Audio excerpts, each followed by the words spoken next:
عالمی بینک نے Pakistan development out لک جاری کر دیا۔ آئندہ سال مہنگائی میں کمی اور ملکی جی ڈی پی اگلے 3 سال میں 3% سے کم رہنے کی پیشگوئی کی گئی ہے۔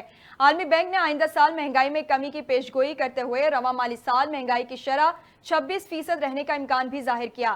عالمی بینک کے مطابق مالی سال 2025 میں مہنگائی 15% تک رہنے اور مالی سال 2026 میں مہنگائی کی شرح 11.5% تک متوقع ہے۔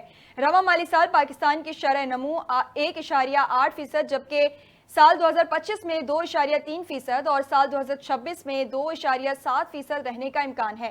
عالمی بینک کے مطابق رواں مالی سال زرعی شرح نمو 3% تک رہنے کا امکان ہے، جبکہ سال 2025 میں زرعی شرح نمو کم ہو کر 2.2% رہنے اور سال 2026 میں 2.7% رہنے کا امکان ہے۔ رواں مالی سال صنعتی ترقی کی نمو 1.8%، مالی سال 2025 میں 2.2% اور 2026 میں 2.4% متوقع ہے۔ رواں مالی سال مالیاتی خسارہ جی ٹی پی کے 8% تک متوقع ہے، جبکہ مالی سال 2025 میں مالیاتی خسارہ جی ٹی پی کے 7.4% اور مالی سال 2026 میں مالیاتی خسارہ جی ٹی پی کے 6.6% متوقع ہے۔ نیوز اسٹوڈیو سے فی الحال